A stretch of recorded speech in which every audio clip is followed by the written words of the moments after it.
There it is. That's been taking a long time. I got to send some feedback to Ecamm and say, hey, get your shite together. What's going on, Donut Primmy Nation? Happy Red Friday. It is Red Friday. Store will be 15% off for everybody as soon as I get Wimkin loaded. Wimkin is good to go. We're going live. Welcome, Wimkin. Welcome, YouTube. And everybody else. All right, closing it out. Liv, check that out, please. It's good. Wimkins. Outstanding. I forgot to put a description on the live show. Sorry. It's been a yeah, whatever. Tonight we're going to go over a few things, obviously, as always. Vivek Ramaswamy, the closest thing you're going to get to an apology from me ever in regards to Vivek Ramaswamy. What'd I tell you? You didn't tell me anything. Yeah, you didn't say anything. You sat there and agreed with me when I said my thing. Sorry. If you would have, I may have changed my mind. I disagreed. That was all. You disagreed with what? What you were saying. It was. What did I say? I don't remember. That was like no. Let's do this right. Let's pause it. Let's go. I'm only kidding about half this. You're not kidding. You're not kidding. Yes, I am. No. Well, why would you make it sound like you weren't? Because I don't remember you challenging me on Vivek Ramaswamy. I just basically said I like the guy, and you had come across and said something. The theme of the message that I remember from that night was that you didn't trust him. You thought maybe he was a shill or two-faced. Maybe I don't remember the exact. All those things are still true. Yeah, all those things are all those things are. I still believe that he is a pharmaceutical CEO. That he talks out of both sides of his mouth. That he got paid off and got rich. I believe that he was abrasive and absolutely terrible during his presidential run, but that doesn't mean that I can't go ahead and go back and talk about some additional some additional information that helps me understand his character a lot more than I did. That has nothing to do with his banking, nothing to do with his pharmaceutical rep, nothing to do with that he said all the right things. I still don't think he was president. It should be president. I still think that. I don't think he should hold a cap. Well, if you also remember, I said he was extremely intelligent and very, very smart. So I didn't say I didn't like him. In fact, I very rarely say that. I said that I don't believe that he is an upstanding person who's representing what he truly needs to be, because in his book, he trashed Trump. All I did was present the facts. So I'm not upset with you. I don't remember you defending him. It was mild. I don't come across too. Sometimes you do. Sometimes, and you should. And it's a good thing when you do. I just don't remember that being one of those times. That's what I'm confused about. You may have been like, I liked him, but I remember breaking it down, and I thought if I'm not mistaken, and this is my memory going here, is you said, well, I always bring the receipts when I did that. And I broke down his investments in pharmaceuticals, the redistribution of his testing trials that for his mother, and put his mother on the medical board, that type. Do you remember that stuff? I do vaguely. And honestly, you probably have a better memory than I do. So do you remember when you were 2 years old and what you said? I do. All right, folks, nope. we're good. Not frustrated in the least. I just, when someone like, here's one of the things that, what happened to your mic? Are you like, is it excited tonight? Flipping through something. Oh, it looked engorged. Oh my God. When I have the humility to admit I was wrong on something, or at least that I didn't see a certain side of him, and I want to go ahead and bring it up, very rarely do I like I told you so. I don't think anyone likes I told you so. Is that fair? Yeah, so don't do it. So stop doing it. All right, here we go. Oh, we already got a call. Are we supposed to start the show already? What? All right, who's calling? And be upset already. Go ahead. Who's calling? Sergeant First Class retired Shane Gilmore. What's going on, Gilly? What do you want to talk about? How you doing, Shane? Why do you always bag on supply types? Why do I bag on supply type? I don't bag on supply types. I just find that a lot of supply types go ahead and over exaggerate what they do. That's all. Oh, okay. No, that was my career. I was just curious about this. I did like 32 years worth. Let me explain. I don't bag on supply types. I'm not a big fan of shopkeepers. I'm not a big SKs drive me crazy because they're predominantly Filipino, and I served in the 7th Fleet. And if you're white, you get nothing, and that always frustrated me. Oh wow, okay. And there's no joke. They call them the Filipino Mafia in the 7th Fleet, and Leroy will attest to what I'm saying. I don't know if he's 7th Fleet, but the Filipino Mafia they run the food, they run the supply, they run.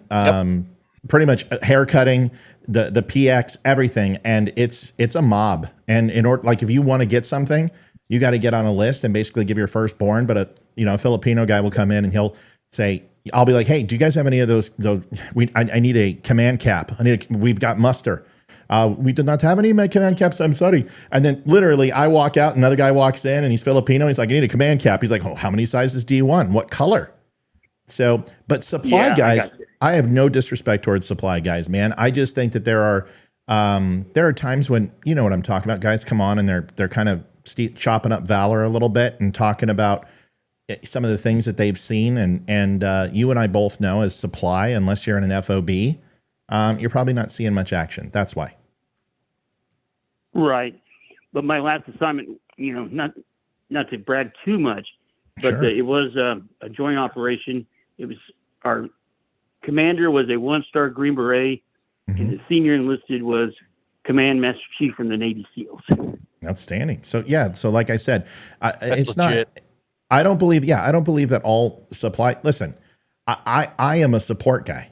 Now, just because I did stuff downrange doesn't mean that I'm anything but a support guy. That was my predominant mission. So I have a lot of respect for supply side. I have a lot of respect for BB stackers. I have, it doesn't matter what you're doing and what role. You can be a mechanic. You're supporting infantry. You're supporting combat personnel, and it takes 2 to 3 for every combat personnel in the field to go ahead and support them. So there's mass respect.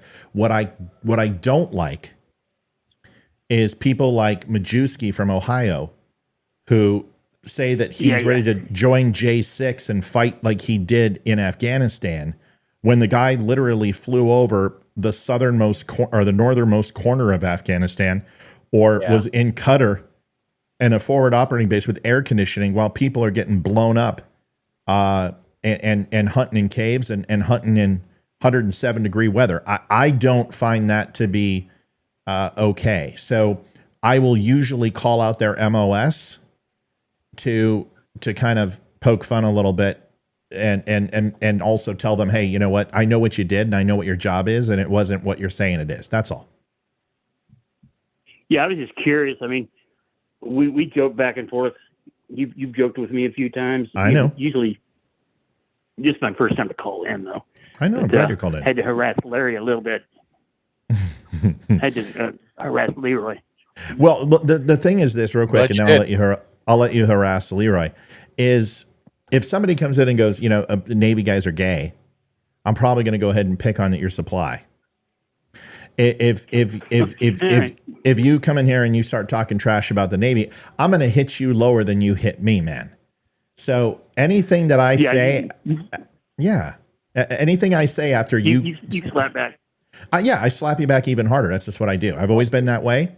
Yeah, and I don't talk trash about military and inter-service rivalry at all until somebody starts it, and then I finish it. This is why I don't talk trash about hockey, because I take it way too personal. So don't take that personal. I don't disparage anybody's service. If you served, you have my respect. And that's why I defended Walls, because I said first and foremost, he did serve 24 or 23.11 honorably, and then dishonored himself the last month and then when he got out. So I can make that distinction, brother. All right, go ahead and slap Leroy around or something. Oh, please do. Well, but make sure it's low, below the belt. I had a friend of mine said that he had a brother in the Navy and a sister in the whorehouse. He'd have more respect for his sister. Yeah, see, that's great. That's awesome. That's awesome. I appreciate that. But how do you know I the can whorehouse get is behind like? that statement. How do you know what a whorehouse is like when all you Army boys go into gay bars all the time? I'm just wondering. Roger that. Do you know what Army stands for? All right, man. Do you know what Army stands for? Aren't ready for Marine yet? Yes. Yeah, just thought I'd let you know. Okay, let me know when we'll talk to you soon, Gilly. Listen, no, there better not be any hard feelings. I love you, brother. You're one of the good ones. Thank you, sir. All right, Bubba. Talk to you soon. Yeah, we'll see you. We'll see you on the show. All right, everybody, we're kicking it off. Yep, here we go. Do you see what you started, Leroy? You see what you started? What did I do? All of that. Just. It's always my fault. I get it. I get it.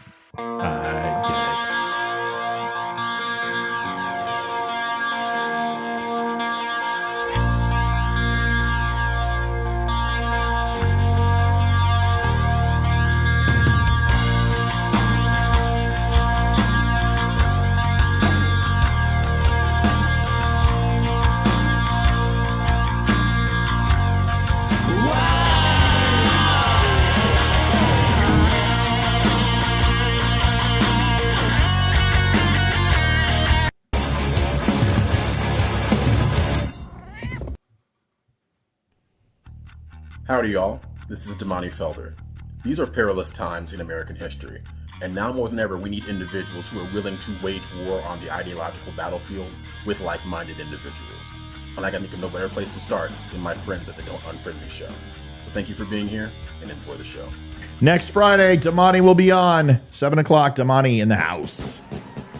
I love him. Me too. It's Red Friday. RED Friday, which stands for Remember Everyone Deployed. A movement designed to honor veterans and deployed U.S. troops by wearing a red shirt every Friday.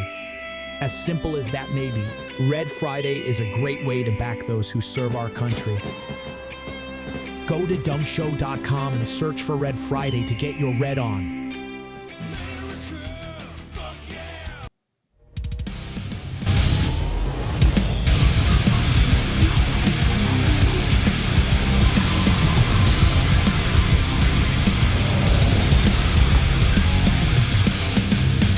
Step into a Wimkin. Adjusting transmitter output.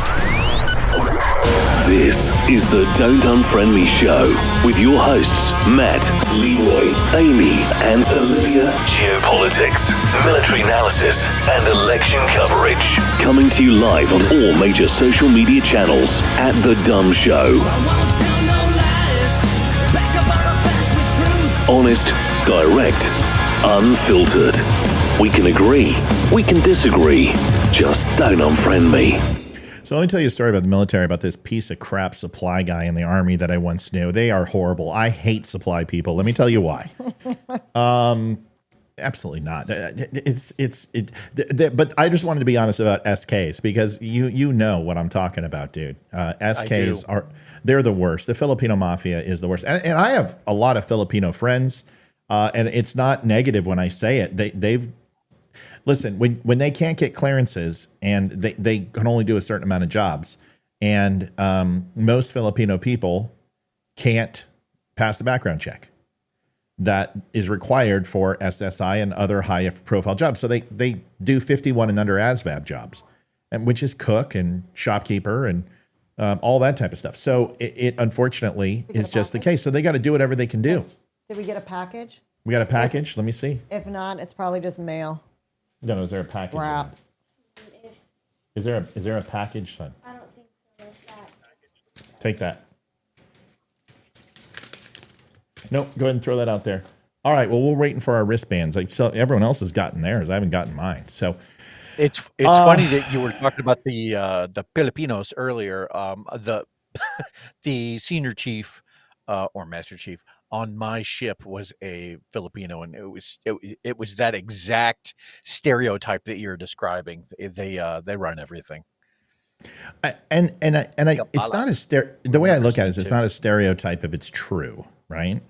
Yeah. It's no, it's not. Listen, can you tell me a Navy that's different? No, because there's only one Navy. Well, right. That's my point. There's only one U.S. Navy, and Filipinos are predominantly Fifth Fleet, Seventh Fleet, and anyone who spent any time with Fifth Fleet or Seventh Fleet knows that the Filipinos run the supply side, and it's. There's only so many times where you go and you say, "Hey, do we have any eggs left?" And they're like, "We've got powdered," and then an IS or a SKSN walks in and gets 3 over easy eggs, and you're like, all right. So it's not like it's a huge deal. I mean, but it's big enough for me to remember. It pulls some weight, right? Oh my God. You're just, are you on your period tonight? Are we going to argue all night? Is that what? I just agreed with you. I just said you did not agree with me. No, you didn't. I just did. You said it was a stereotype. I mean, God, jeez, it's not a stereotype. That's the way it is. I don't know. Maybe let's talk about Vivek Ramaswamy so we can whatever. Jeez. Is he Filipino? He is. He's totally Filipino. He's black. He might be. According to Kamala Harris, he's black. There's my boy. There's my boy. So, listen, folks, it happens. Liv, hi. How you doing, honey? Hi. Happy anniversary. Yes. Again. Leroy, happy anniversary. Do you know what today is? Friday. Yeah, but it's a very important day. Do you know what it is? Well, if it's the day after the anniversary, it's a happy vagina day. No. This is officially your anniversary for the first time you came onto the show. Really? Oh, is it really? No, but I figured it would change the subject and make you feel good, so we're going to pretend it is. So happy anniversary! Right. Happy anniversary! I'll go along with that. I'm easy. You're anything. You know what I was going to tell you? I was actually going to give you a compliment tonight, but now it's going to seem like I'm sucking up. So let's do this. I hate you. Okay, now I can something to tell do with my eyes. Oh. No. I was coming out of the shower, of all places, and that's kind of a distance. Was there a yardstick involved? Well, always. So I was coming out of the shower, and I was getting ready to put the stuff in the beard and do the hair, right? Yeah, just kind of get ready. And I was like, I am extremely honored to have Leroy as a part of the show, and I thought, holy crap, Shane Gilmore. Shane. We should talk. Shane Gilmore. We should stop talking shit about each other and go after Shane some more, because this is. I think we could have gotten 500 out of him. So Shane, if all it takes is for you to come on and break my balls, then yeah, back dude, in. please. We could always use. We want to close that gap. Thank you, Shane, very much. That helps out tremendously, everybody. So coming out of the shower, and just I was like thinking about people who I really admire, and I'm like Thomas Sowell, Jordan Peterson.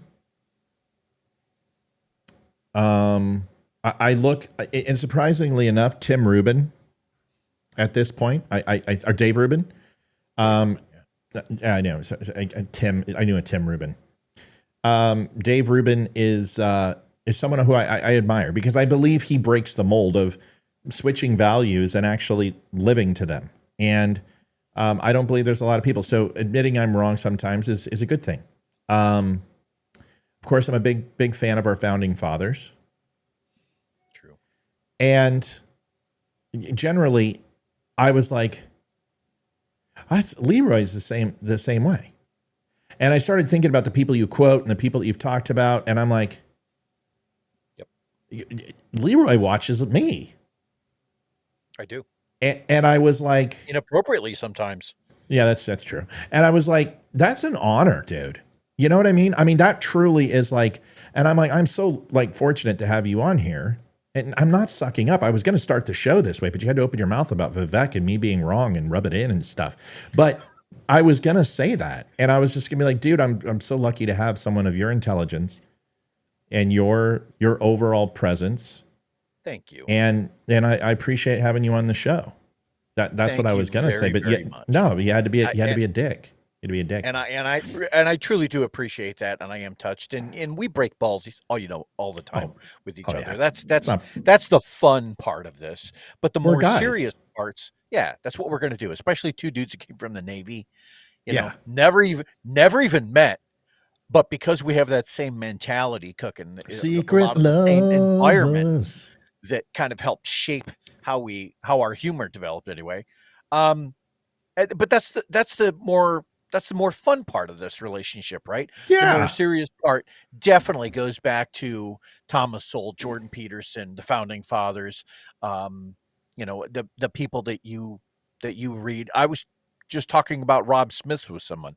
I was in an argument online, imagine that, with someone who's like, no, the Republicans don't have any, and not like I gave a shit, because I truly don't. I watch the guy because he's smart, but he happens to be a gay black man. And I'm like, I don't care about that.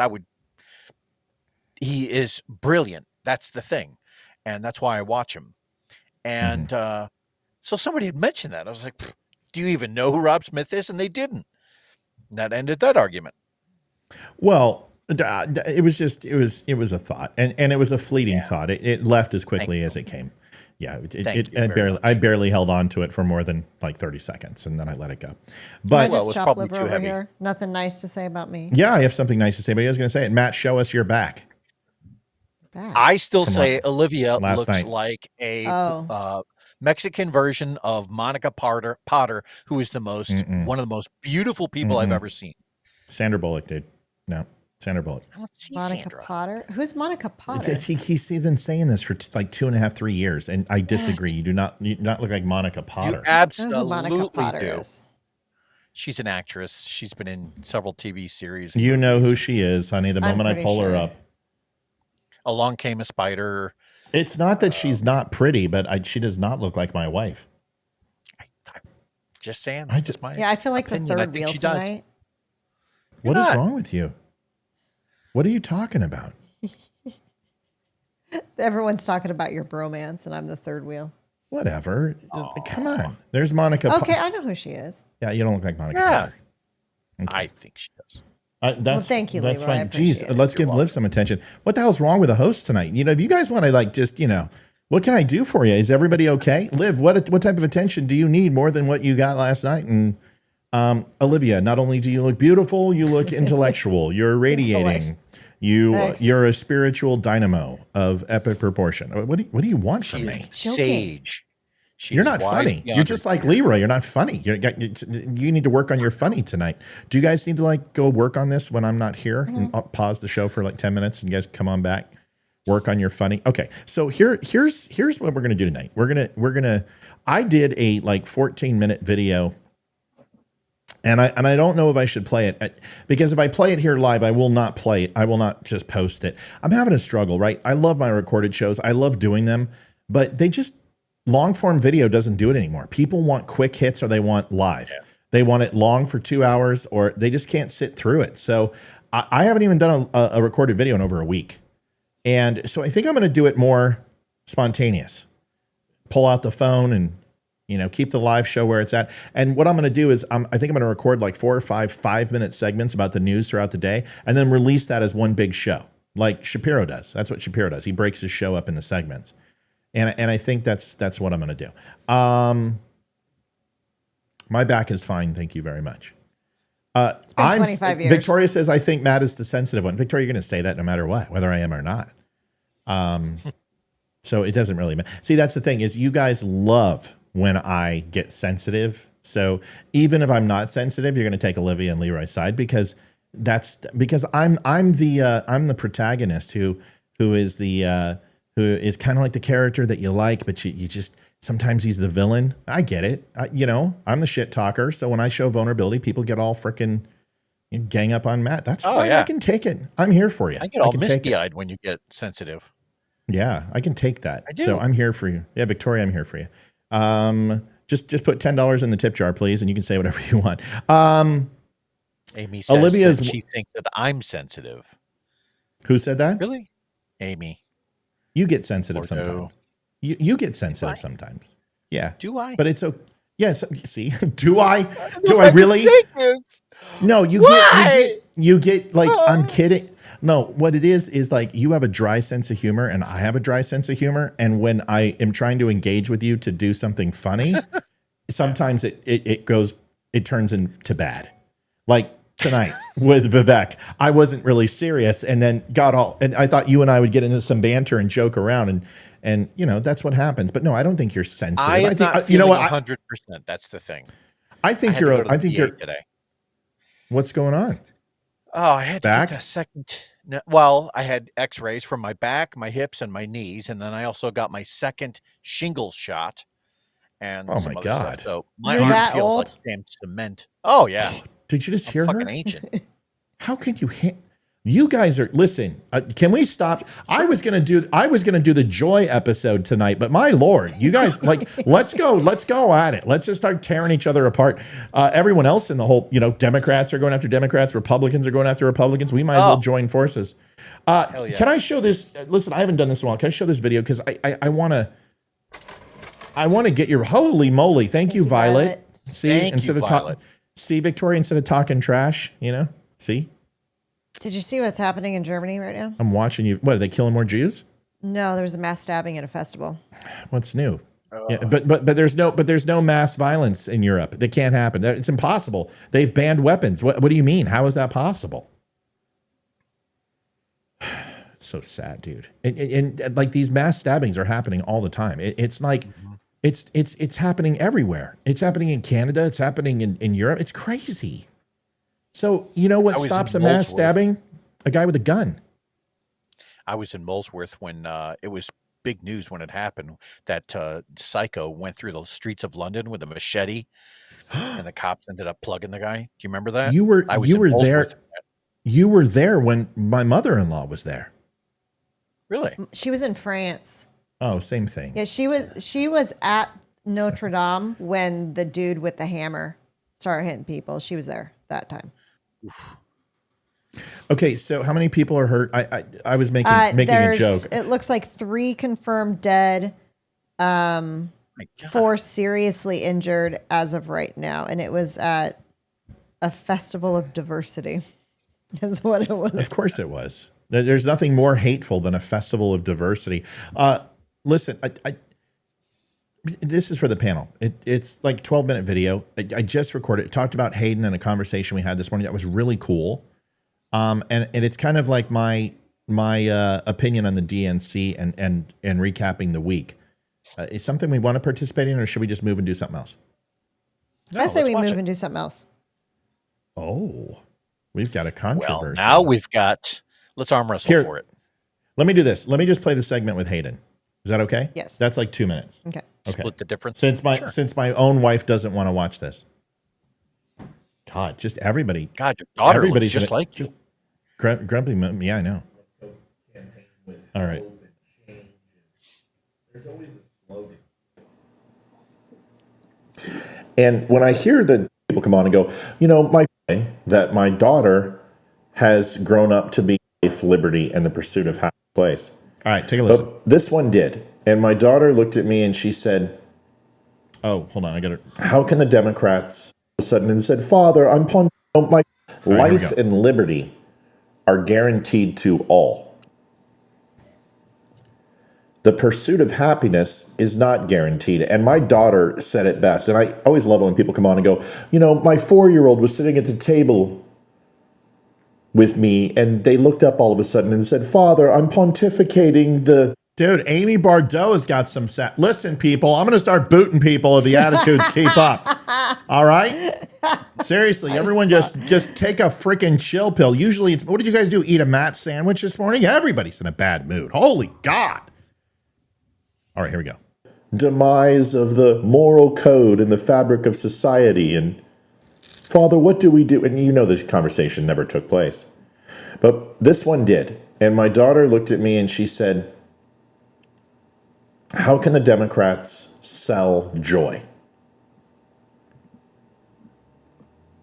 And we all have the right to life, liberty, and the pursuit of happiness.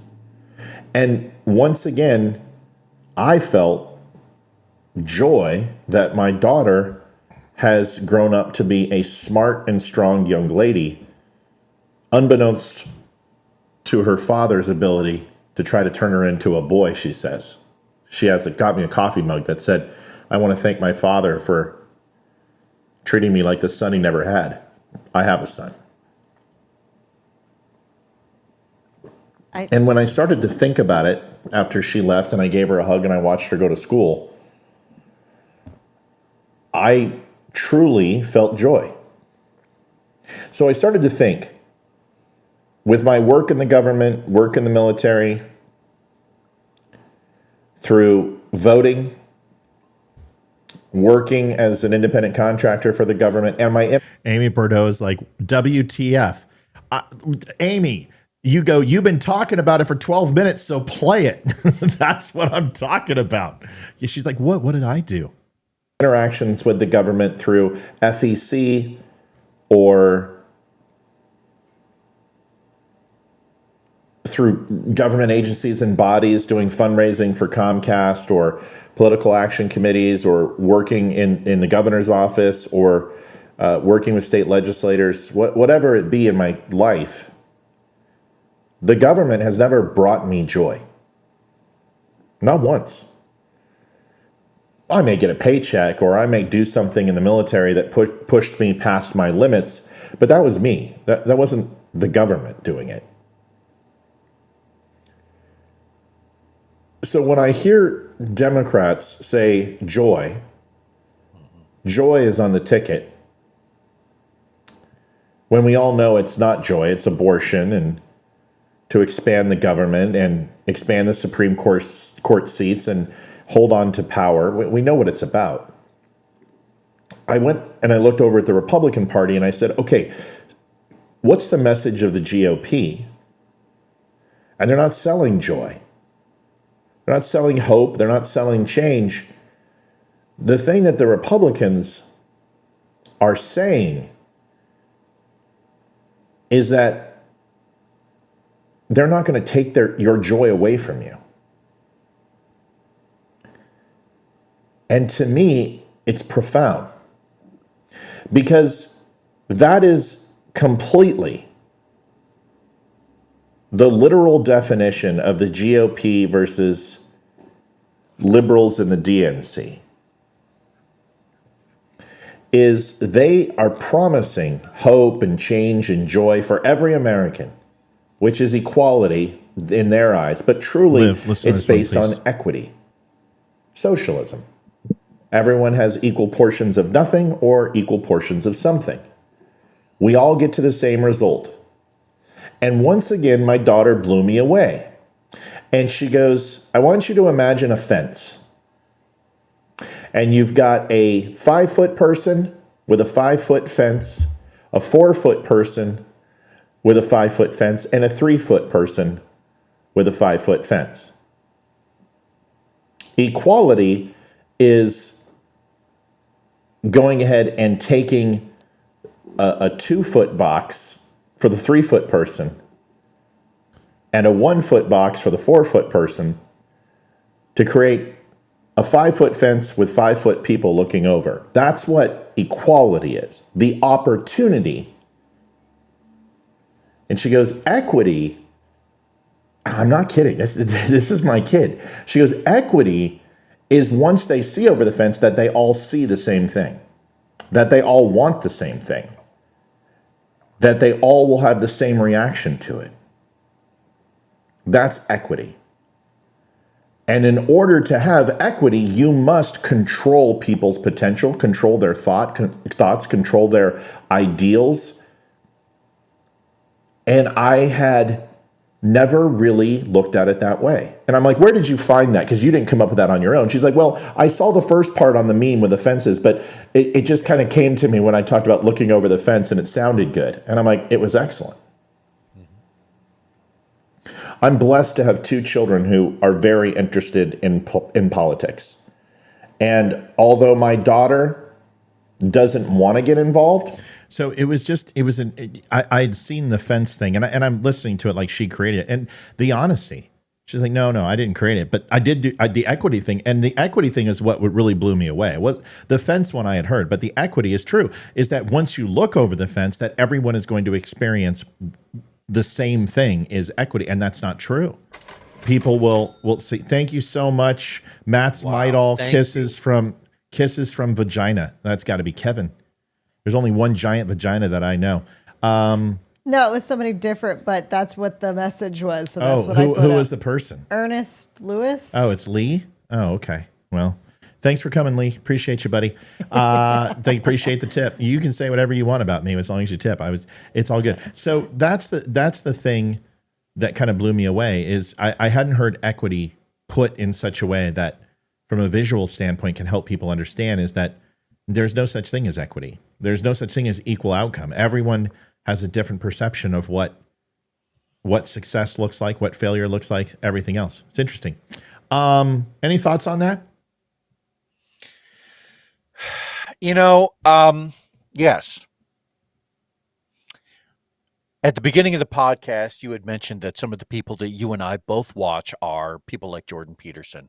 On one of the segments where he was sitting in with Joe Rogan, they were talking about equity, socialism, communism, this kind of thing. And one of the points that Jordan Peterson was trying to drive home, and I want to make sure that everyone understands it. He said this, I didn't. I just observed it, remembered it, and now I'm regurgitating it. Was that was something that Marx always got wrong, is that it seems like it's something that is achievable, equity, right? But it never is, because in any system where there's a ruler, there are always people who have more. There is always this underlying millionaire class of oligarchs, like what's happening in Russia right now, who tend to run the rest of the crime scene, the crime mob, as it is.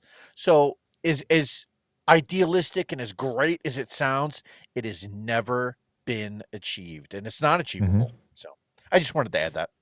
Yeah, you'd have been proud of your daughter this morning, Hayden, and or Olivia. That's a great point, Leroy. And I think we've touched on that the last few nights, and it puts a good bow on it. Is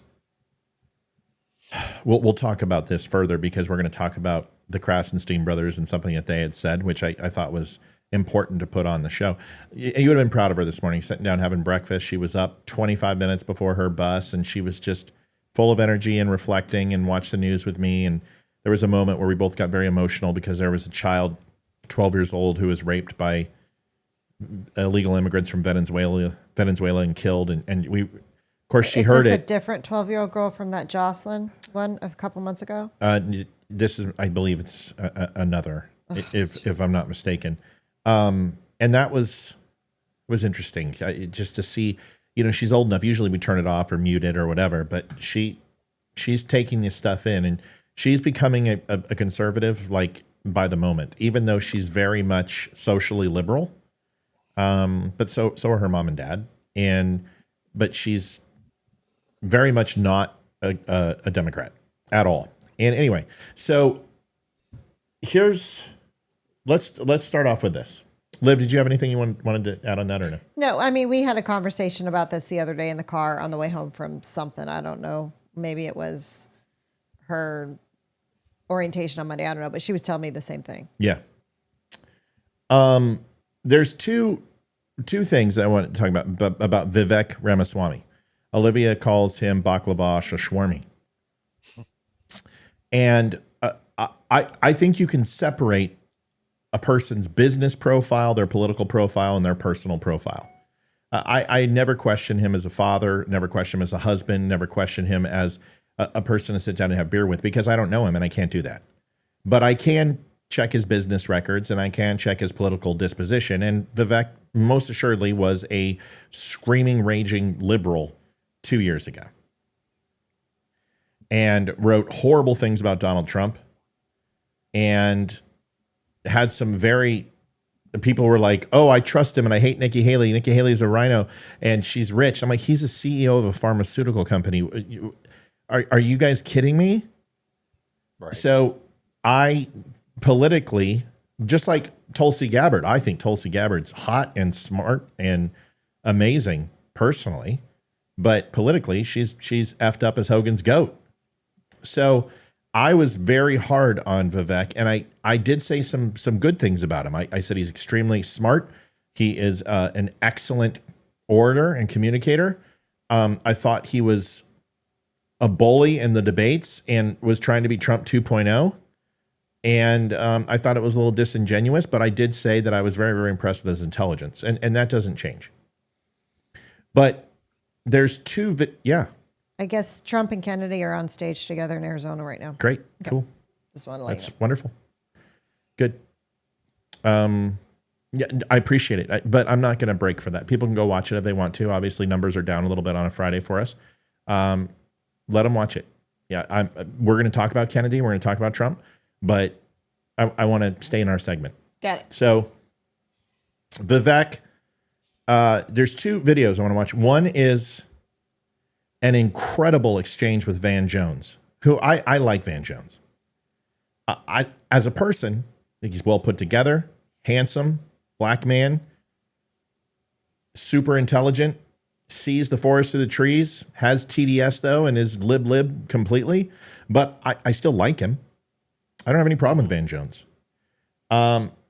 Very similar to Vivek, well put together, very articulate. I didn't love What him. network is he on? He's CNN.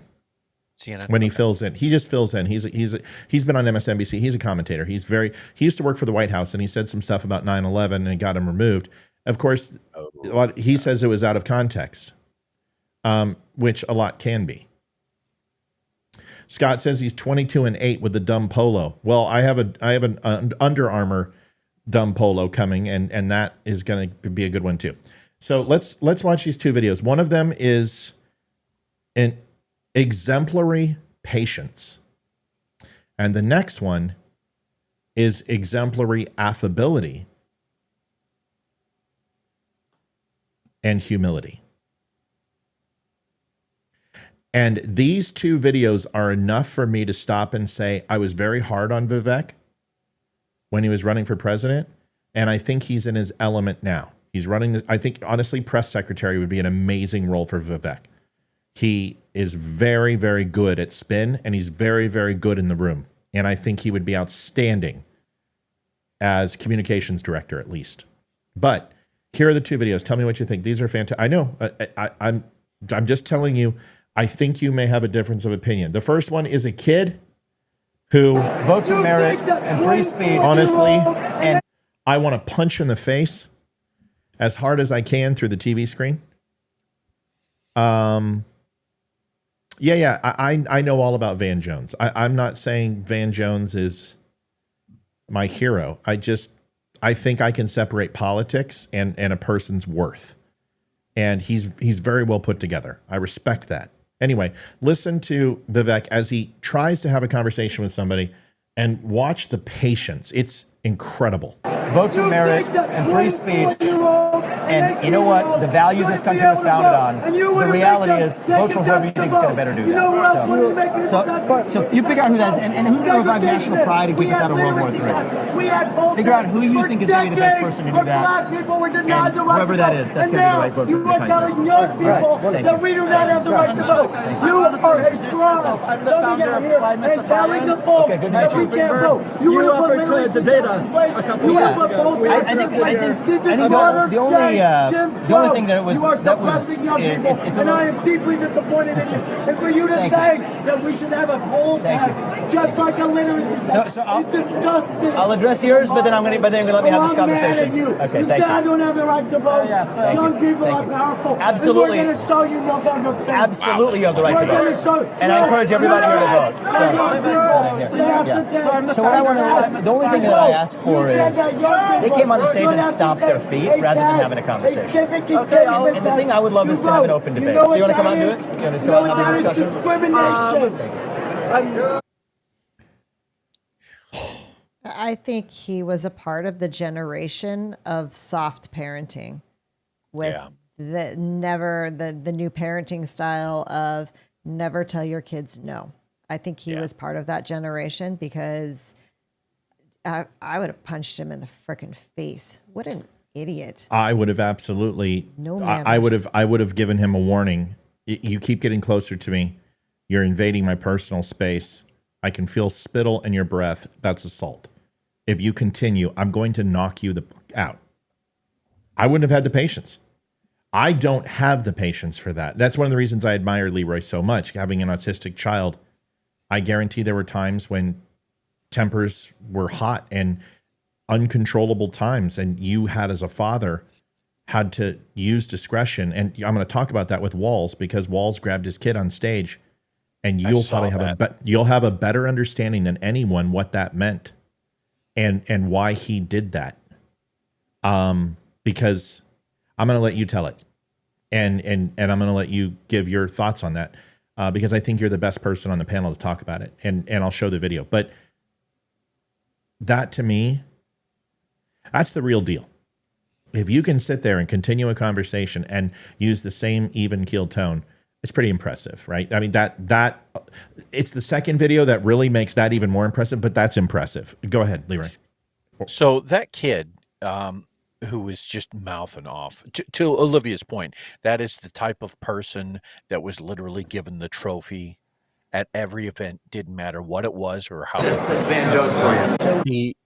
The fact that Vivek was able to stay as calm as he did and not really fly off the handle, didn't have that moment like we're about to see with Walls and his kid, didn't have that moment where it was like that everyone in that room wanted to just punch that kid right square in the face, but nobody did, and everyone just tried to, all right, let's try and stay on track. And Vivek did the same thing. He was very calm, just tried to address the person who was standing in front of him, just tried to answer that question and stay on point, while that maniac is going on in the background.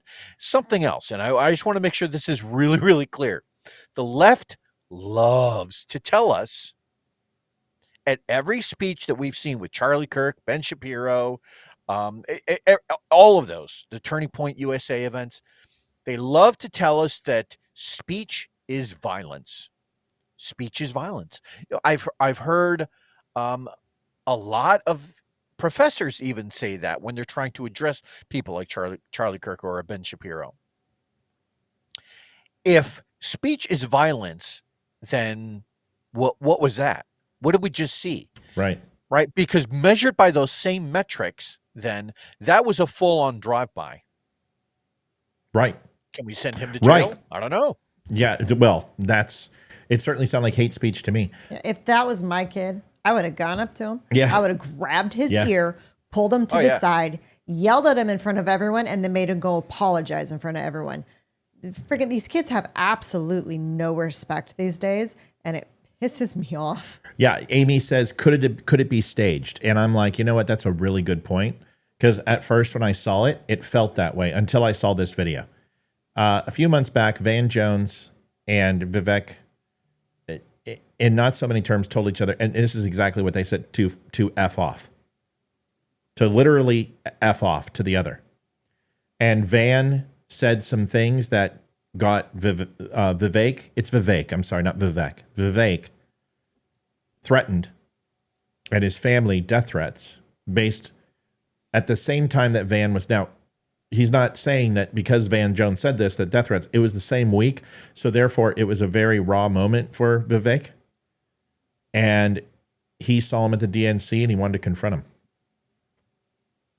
And this is what happened. And this is not staged. You're going to have to listen because it's probably one of the greatest exchanges that I try to emulate whenever I get in conflict with somebody, is to bring it down to a humanity level at the end and leave them better than I found them, no matter who it is. And there are some people who I've just basically said, you're done. I don't care. Go jump in a lake inside of a car. You know, I don't care about you. But most people I try to listen to this. It's actually amazing. And Benny Johnson filmed this.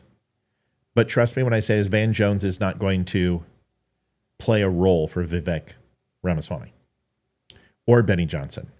So genuine, because Vivek was wired, mic'd up, and they went off to the side to get out of the camera's eye and the audio so you can hear it. Here it is. I gotta go down here. So we got death threats. We got death threats after the thing you said. So that's Van Jones for you. on air, I actually don't swear. I did it very intentionally that one time. And I want you to just know about it because I think it's important. So you were on air and you said that he's like, he's a demagogue, he's dangerous, he's going to be around for 50 years long after Donald Trump's gone. So the first time in the campaign, we get a death threat of a man who wants to show up in New Hampshire. Thankfully, the police intervened, got it. The next day, back-to-back days, so my wife's scared enough. The next day, we wake up, it's 3 a.m., we get a call from him. He's my security guard saying, thank God you picked up, because we just got a call that somebody showed up at their house and has 4 dead bodies out. So that's within 48 hours, and I'm not going to attribute that to your comment because whatever it is. But for our family, you know what? Publicly I didn't do it, but for our family, yeah, it pissed us the heck off, actually.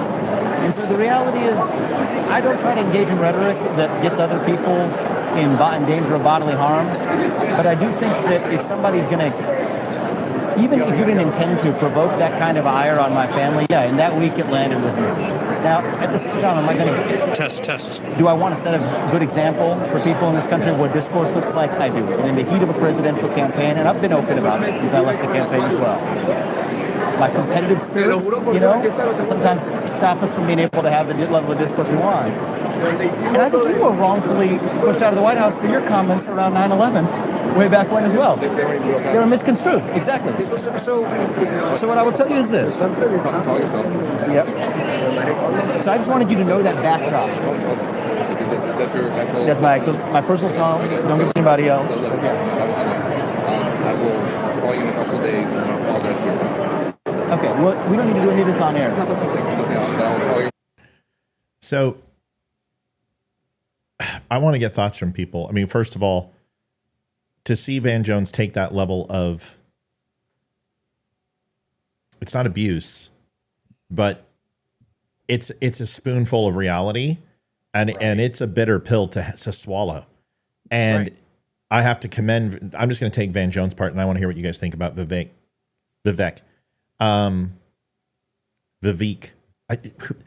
Vivian. So I think Van Jones turned his back, not just to block the cameras, but because this is a personal thing, and says, give me your phone number, protects his phone so nobody can see it, and says, give me a couple days, I'm going to call your wife and apologize. To me, that is an incredible, mature, and humble thing to do. And the fact that Ramaswamy was so cool, as much as he was with the guy screaming, it impressed me. I want to get your thoughts. Liv and Leroy, what do you think? Liv, you go first.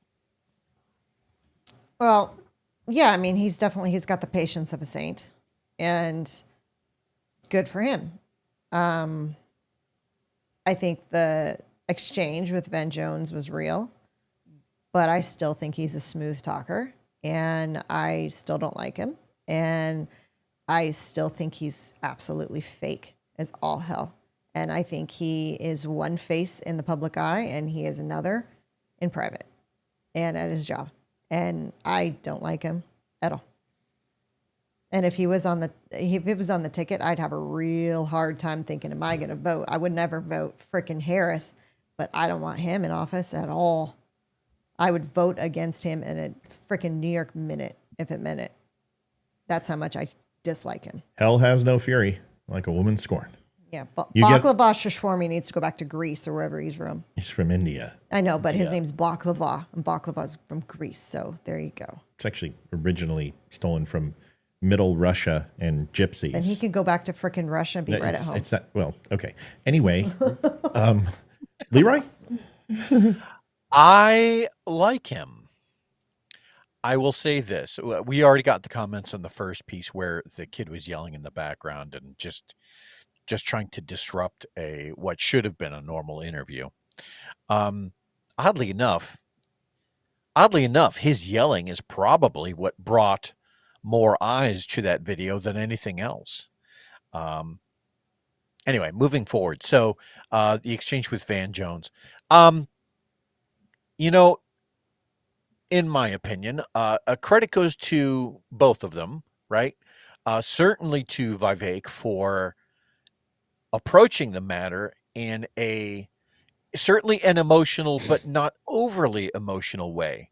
He knew how far to take it, and he didn't go off half-cocked. Hey, you almost got my family killed. No, he didn't do that.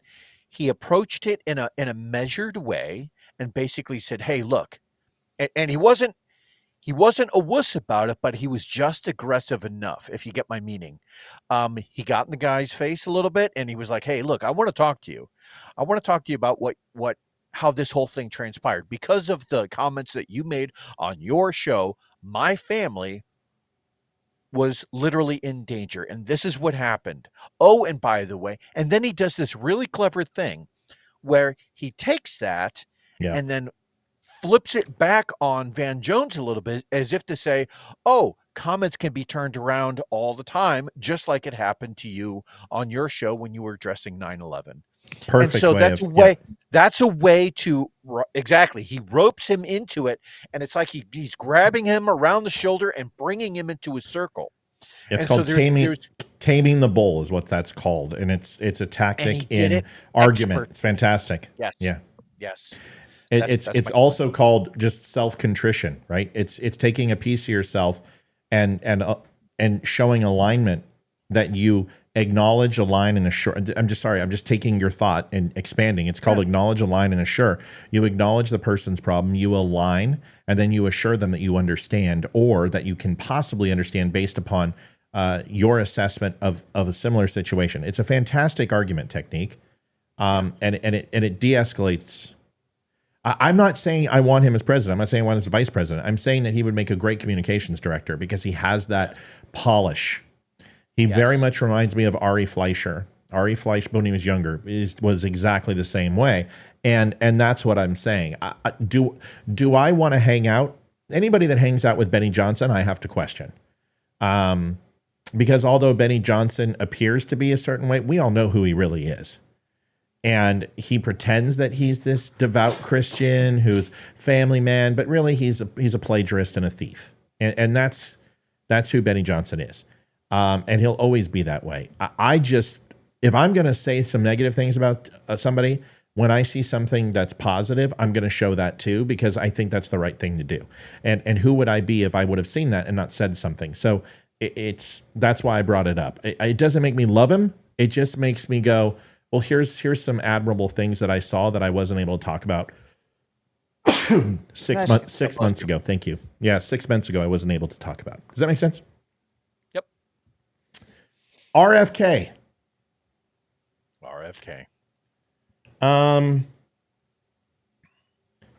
Let's do Kamala Harris as a communist first. First of all, Kamala Harris isn't a communist. There are some steps needed in order to move to full-fledged communism. But she most assuredly is a progressive socialist. And Brian Krassenstein had a video, and I want to pick it apart, and I would love to get everyone's opinion on it. And it's about 1 minute and 35.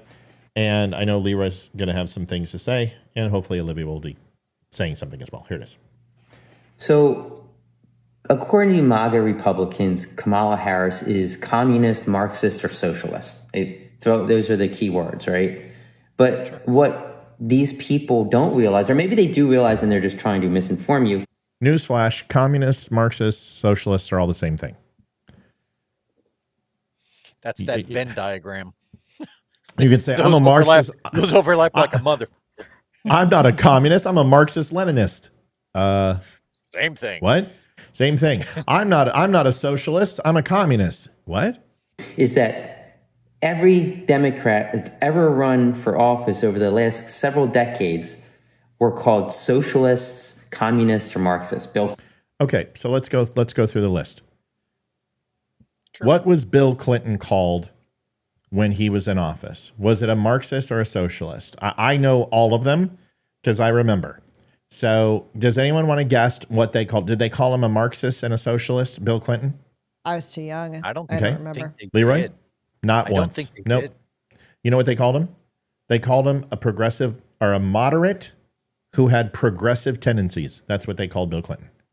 He was a moderate Democrat with progressive tendencies. That is what they called Bill Clinton.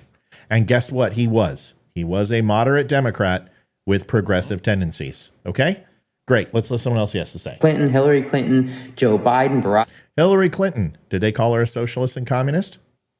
No. I don't think so. No. They called her a progressive war hawk. She is very progressive, and she is a war hawk, which means that she believes that she's a neocon. She's a neoconservative, basically, and she always was. Hillary Clinton's not a bleeding heart liberal. Hillary Clinton is a neocon who ruled with an iron fist. Does anyone even remember what they did to Libya? Oh my Libya God. Libya wasn't even provoked. She just we're going to kill him. What did Libya do? Except them just sick of Gaddafi and going, okay, you know what? This guy's been here for 30 years. We're done with him. We're going to kill him now. Listen, I'm not saying Gaddafi was a good guy. We can go ahead and prosecute that case. Gaddafi is the reason why Palestine and Gaza and all of that is there. And he secretly funded Hamas and multiple terrorist groups. I'm not saying Gaddafi was a good dude, but the Libyan people kind of liked him. And that whole country went to hell after they assassinated him. Okay? And that's what it was. So Hillary Clinton most assuredly was in charge of that as Secretary of State. And let's just be completely transparent here. She is a progressive war hawk. Okay? Let's see about Obama. Barack Obama, Kamala Harris. At one time, they were all called socialists. Obama. Was Obama called a socialist? I think he was called a Marxist. Nope. I do remember. I recall. I don't know if it was ever called him out like that in the mainstream, but I did hear in private channels that, yeah, he was a socialist. And I'll tell you why. It was mostly because of Obamacare. Yeah. So the thing that I will tell you that was factual is Obama was a populist. He believed in world populism. He believed in $1, one health care, one rule of government for the world. He's a New World Order guy. In fact, his teachings and his leanings, Muslims and communists don't like each other, by the way. Very little. Most of his stuff that he had was populist based through the Muslim religion and had absolutely no love for white authority at all. Police, everything else. So he was more of an activist, populist. That's Obama. And although people did say it was predominantly his Muslim religion, not socialist. Okay? A globalist, a global populist. That's correct, Riley. Globalist and populist are the same thing. Versus nationalism. So you're absolutely right. Obama was not a Marxist. Obama was not a Marxist. Give me one thing that a dissertation, a speech, anything that was Marxism. It was all populism. New World Order, Davos Summit, his apology tour to all the countries was totally 100% placating for world governance. Give me a break. Yeah, he's a populist. Now, let's go to Joe Biden. Did they say he was a socialist? Leroy? Nope. No, I don't remember ever hearing that. What did they say about Joe Biden? That for 48 years, he did absolutely nothing. And Joe Biden would do the one thing is he was a self-serving politician. That's what we heard more than anything. He hadn't done anything in 48 years. He wasn't going to do anything. He self-aggrandized and he self-profited off of his political service. That's what we heard. And he lied about everything. And a moderate. I mean, he was a very moderate Democrat. He was for his entire career. Joe Biden was not a progressive, guys. He was not a socialist because the squad didn't want him. They didn't want him at first. Everybody pushed back. So he was a moderate Democrat with self-serving interests. Now, that doesn't mean we didn't say Obama has socialist policies like universal health care, Obamacare, the mandate, gun confiscation. It's not saying that Hillary Clinton didn't have that when it came to her opinion about overall interactions with political opponents, with silencing people she didn't agree with her overall efficacy and feeling of superiority over the people, almost like an oligarch.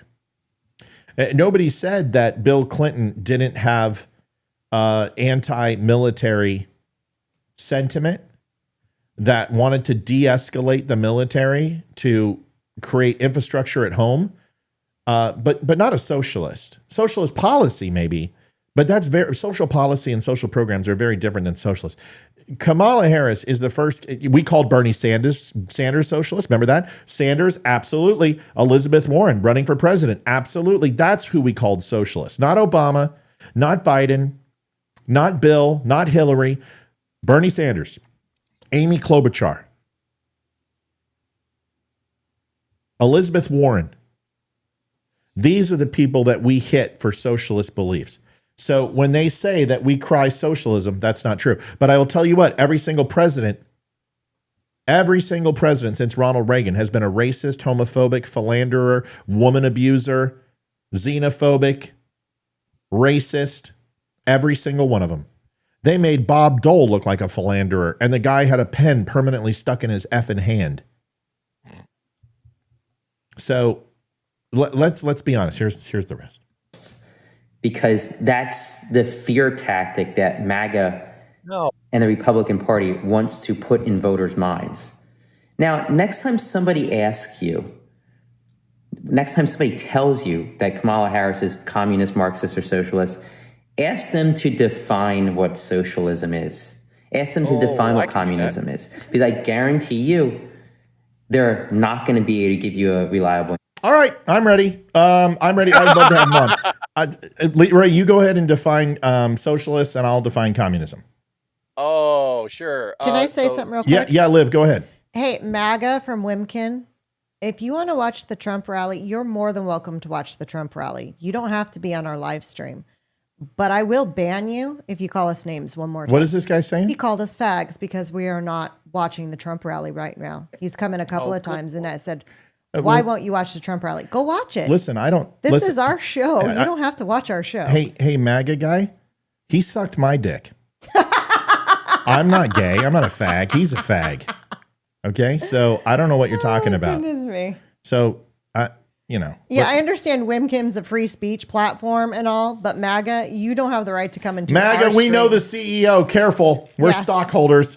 We'll throw our weight around. No, we don't care. You can say whatever you want, dude. Free speech platform. Call us call us a fat. Who cares? Who cares? Don't give them any time. Who cares? Who cares? So you can engage with the trolls and I can't? Because I normally don't go off on the trolls. Yeah, just you know what? That's right. My wife's a fag. You're such a homo. Totally. Okay, Leroy, communism. Go ahead. Oh yeah, communism. So they want to eliminate. No. Socialism. I'll get communism. Communism. No, the first I said socialism, and then homoerotic came on, and I said socialism first. I'll do communism. Go ahead. I got you, brother. So I don't care. I'll do whatever you want. So with socialism, individuals can own private property, but it's limited to small businesses, and everything else is state ownership of essential services. They believe in the redistribution of income. They believe that high taxes, focused on social services or welfare state is needed. They believe in free health care, and the general philosophy is it's internationalistic, right? With an idealized future based on redistribution of wealth to fund and support social programs. Sounds fun. Communism, pretty simple. Government owns everything. Land, titles, property, your home, your business. Everything is shared with the government and it's redistributing wealth. It is a political and economic system. It is responsible for over 100 million, closer to 120 million overall death, whether it's poverty, whether it's throwing soldiers, having them freeze to death in the middle of Europe, whether it is starvation, whether it's mass graves and rounding them up and killing them.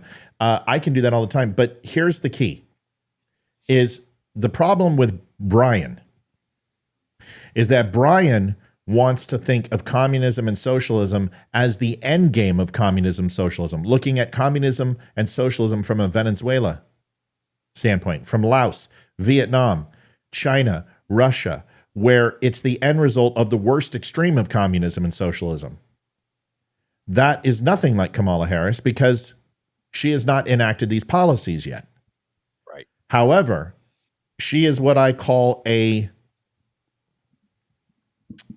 lipstick socialist. Is that she is dressing herself up as something else, but her policies are most assuredly socialist, which is, she said it very clearly, government control of schools, of lending, of food prices, of distribution.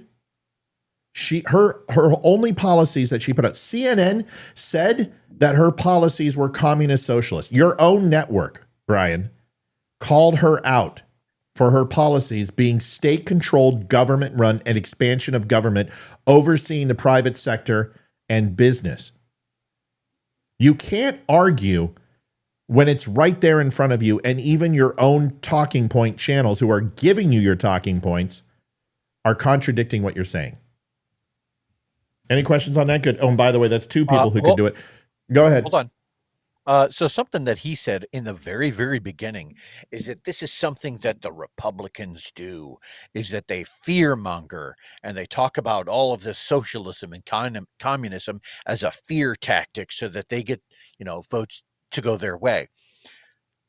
There is an element of truth to that, but here's the scoop.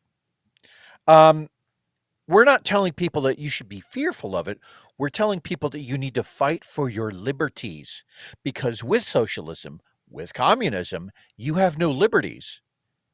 And when we're talking about that big green lady that's in New York Harbor, or when we're talking about the Bill of Rights under socialism and communism, none of that matters. So it's not fear-mongering when we tell you that. We're telling you the result. We can see past what you're saying, and we're looking at the results saying, no, if this plays out all the way through, the final solution is no liberties. So it's not fear-mongering. We're telling Americans to fight for their liberties. Sorry. There's nothing wrong with educating yourself on somebody's policies. So the problem that I have is that it sounds like you're apologizing for her policies. That's what it sounds like to me. Because most assuredly, the policy that she's put forward, and there's only been 3, and we walked through them, are laden in socialism. They are expansions going so far to the left of Joe Biden's policies that they're unrecognizable. How's MAGA TV boy doing? I heard he watches TV and comments on it. I'm sure apparently he's got a show. I don't know. Oh, he does? Good. We'll go look at his show. We're gonna go look at it in a second. All right, let's finish. They're either gonna make up a definition, or what's up, Tyler? Give you the definition, and if they actually give you the definition of communism, then ask them to explain how Kamala Harris has ever indicated that she wants the government to start controlling production. I already just told you. She wants to dictate supply side economics. She wants the government to control the pricing. She wants the government to go ahead and seize property of landlords who want to charge what they want. She wants to mandate what that cost is. That's not a free market. That's government control production and overall means of production. And she wants to have people work for free. You can't do that. You can't take a landlord and cut his overall income because you think prices are too high. That's not the way it works. The free market decides that. The free market decides that, not the government. So that's controlling the means of production. Oh, well, yeah, it's only one little policy until it's not. What about guns? No, it's not. It's not just one policy, though. There's multiple policies. Every time there's an increase in the minimum wage, that affects business owners, right, what their profit margins are. So it's controlling the prices for when someone wants to sell a product, but you're also manipulating the amount that goes into that via the labor cost. And not only that, let's look at the housing taxes. Market. Yeah, you want to go ahead and give everyone $25,000. Well, that's redistribution of income. That is the definition of socialism. He just told you that. You want to take our taxes, pay off people's college, give them free health care. This is the redistribution of wealth in this country, and you're giving it to other people and taking it from us. You're stimulating housing prices and creating homes at an ungodly low value, which is going to depreciate homes all over the country. So you're stealing money out of my pocket that way. My taxes won't go down because the property value in my house is going to stay the same, but the curbside appeal is going to suck because you have a bunch of 150,000 low-income houses right next to my 3-story house. I'm sorry. That's it. But the thing is that this is what this guy does. He's an onion. You peel back one layer and it just stinks. Because that's what communism is. Go ahead. For as many times as we always hear that the left is for, fighting for the little guy or trying to control prices, how has price controls really worked? Because gasoline has been up 51%, electricity 32%, airfare is up 23%, groceries 22%, and the list goes on. So for as many times as the left or Kamala wants to say, oh, I'm going to enact price controls, it never works. Ever. I was going to mention that because it was directly related to a video that Damani had done earlier this morning. He was talking about how the Democrat Party needs to appeal to younger people because as people get older, they get more conservative by nature. And so just due to a demographic process, and this is free information. This is out there, right? So we already know exactly how many people between certain years were born. We know how many of them there are, how many of them are going to, eventually pass away. What you're looking at there is a basic demographic tree. You've got men on one side, females on the other. The oldest people at the top, babies at the bottom. Basic demography or mortality rates turn it into a kind of a pyramid is what you would hope for. And then for each one of those lines on the left, we give those generations names. So boomers, Gen X, millennials, Zoomers. At one point, the boomers were the biggest generation this country had ever seen. But little by little, right, as Americans have fewer and fewer kids, right, there's less what? Less young people. And Damani's point in his video earlier was that because Democrats have to appeal to younger people, right, if there's less of them, and as we get older, we tend to get more conservative. And this is just something that we had touched on before several times throughout our show. So we did that show 15 months ago and broke down the demographics of boomers. This will be the last election, and millennials will make up almost 37% of the electorate, and the younger generation, boomers. Boomers are like 54% right now. They're going to drop down to 37% in the next election, and millennials will hold a 57% share. There will be more younger people voting in this election than ever before in U.S. history. In fact, you can take the last. The bottom half of the 2000s decade and take those young people and add them together, and you will reach the same total of millennials that will be voting in 2028. It's definitely concerning. Which is another reason why you see so many people from the left basically throw out policies that would allow for illegals to partake in federal elections or felons. They've been trying to get felons too, and this is what they want to do. They want to go ahead and expand their voting base. What's the guy's name? Liv? Who? His name is MAGA, MAGA, all in caps.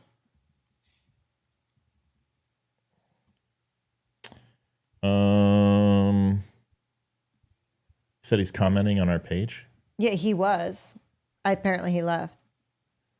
Well, that's interesting. I don't know how to, I haven't done a search. I want to see. Okay, live video comments. He commented, I'm assuming? Yes. And how long ago would you say? Not too long ago. The first comment he made, he just came in, why aren't you people watching the Trump rally? And then mute this. Said he's commenting on our. And then right when I paused you guys and I said it, that's when he made his comment.